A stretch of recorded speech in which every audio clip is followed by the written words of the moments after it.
After their historic season came to an end last night, the Coyotes women's basketball team has a lot to look back on in one of their most successful seasons in program history.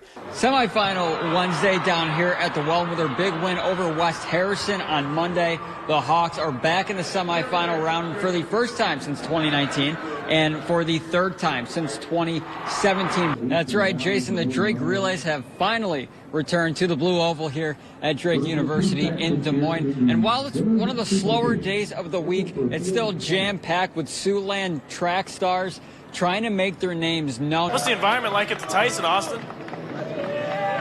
Well, Jason, I mean, you can see behind me, you see these tour people. They're going crazy. It's going to be a good night.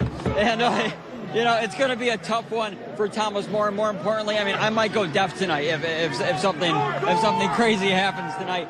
Despite being knocked out on the first round of the playoffs last year, the Coyotes are prepared to come back stronger and better than ever. A former Sioux City North standout will be taking his talents to the West Coast. According to his Twitter page, Daniel Tillo inked a new deal this weekend with the San Francisco Giants. Funny, Stella, it seems like you know how this works better than most of us. Why would that be? You do it. Okay. Come on. Come on. Come on, help me out here. There we go. Got it.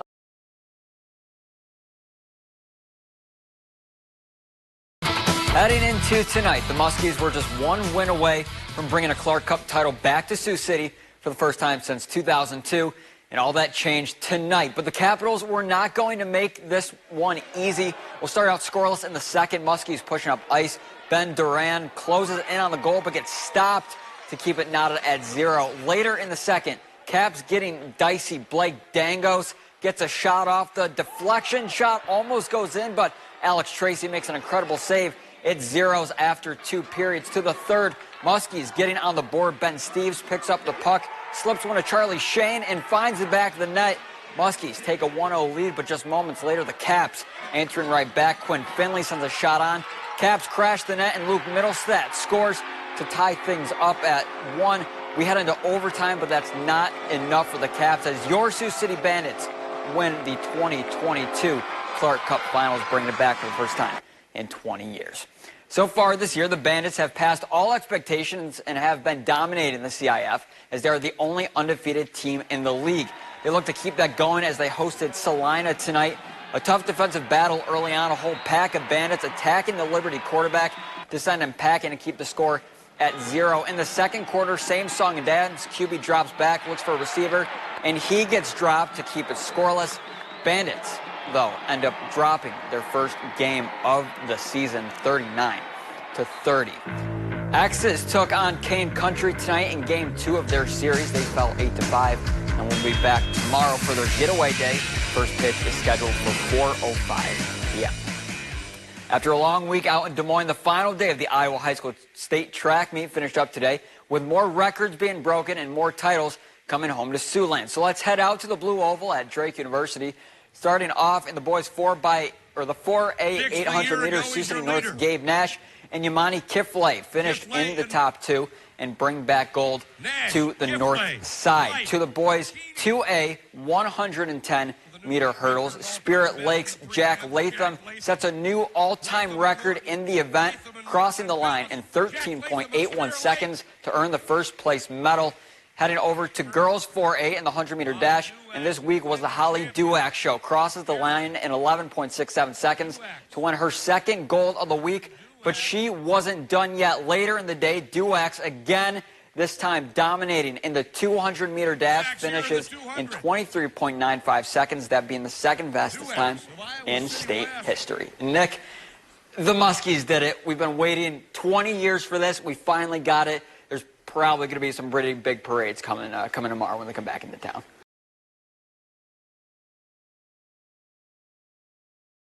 To some, golf is an activity that maybe you pick up with your buddies on the weekends or even after your working days are over when you retire. But to others, it's a lifelong hobby that you just can't give up, especially when you get older.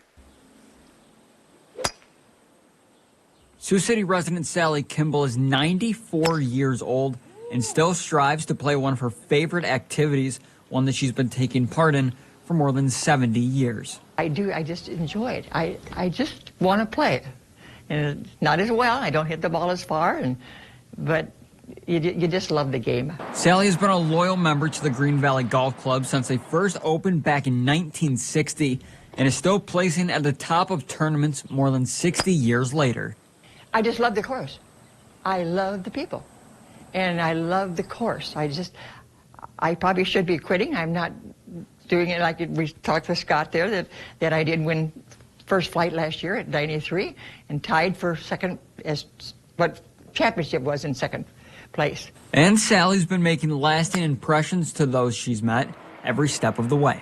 Her greatest attribute is her attitude. You know, I never see her with a frown on her face. She's always upbeat. And golf is not the only activity you can find Sally doing.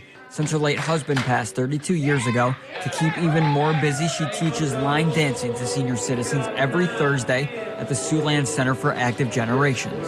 I wanted to do something, but no partner, so you don't do ballroom.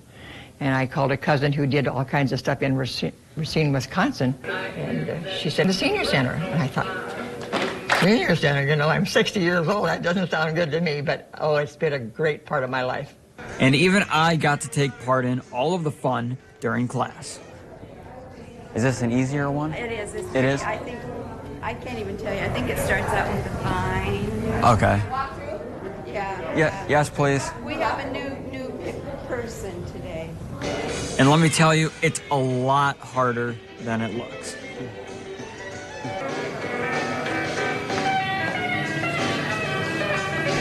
All right. I need a $5. At the end of the day, Sally says she is not letting her age stop her from doing what she loves the most, and she compels others to do the same. When you think of football, and more specifically the different positions on the field, it's safe to say you'll think of a skill player like a quarterback, a running back, or a wide receiver. But one position out there that requires a compatible amount of skill are the kickers. And we have some in Siouxland who are kicking it farther than some do that are in the NFL. This is Giovanni Kabongo, a sophomore from Lamar's, who in this video makes a 60-yard field goal and makes it look like a walk in the park. At just 15 years old, Kabongo was a star for the Bulldogs soccer team this past season and has been able to make a simple transition to help out his school's football team as well. It definitely makes it a lot easier considering that I have a leg, but I had to put a lot of work in, and I had very good teammates and coaches who inspired me and motivated me to do things that I never thought I could do.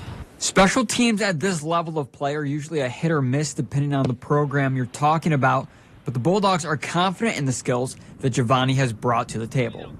And as a freshman last year, you know, he was the varsity kicker, and, you know, it's one of those things where you score a touchdown and then the panic mode sets in of, can we make it or not? Well, he kind of dismisses all that because you know if the protection's good, he's going to make it. And it's not just finding the space between the uprights that brings hope to this Lamar's team. It's other components in kicking that could really make or break the outcome of each individual game. When he kicks off, he puts it in the end zone. And so that's a hidden yardage that people don't see. And when a team has to start on their own 20, I mean, the chances of them scoring are a lot less than them starting on the 45 or the 50 and they're going half the distance. Kabongo moved to the United States when he was 11 years old from the Democratic Republic of Congo.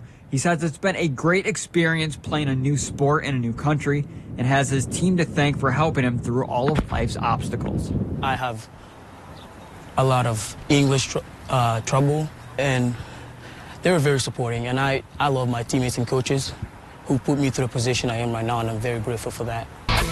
One of the fastest growing sports in the country has seen a huge increase of players, specifically in Siouxland, in the last few years, and it might be one of the more underrated sports to come to the area and to grow as much as it has. Disc golf stretches all the way back to its creation in the early 1900s. And it wasn't until about 15 years ago when it made its way to Sioux City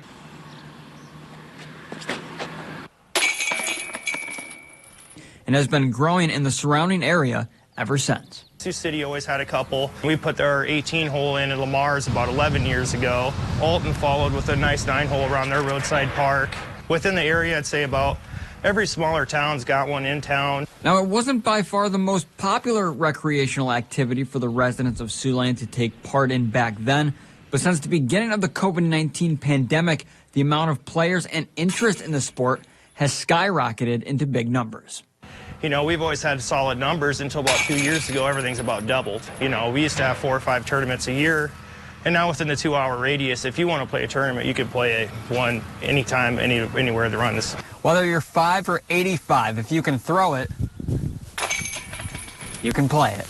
But it might take a little bit of practice before you get to sling it around like the pros do.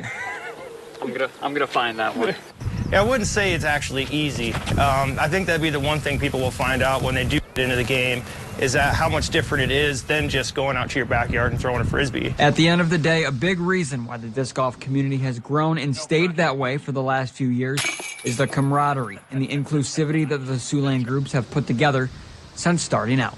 You wouldn't believe how many people move to the area, find one of our Facebook groups, you know, then meet up and come play with us, and the next thing you know, they're a regular. Even the beginners that come out, all the guys that are experienced will take you under their wing, help you get better, and the next thing you know, they're just as addicted as we are.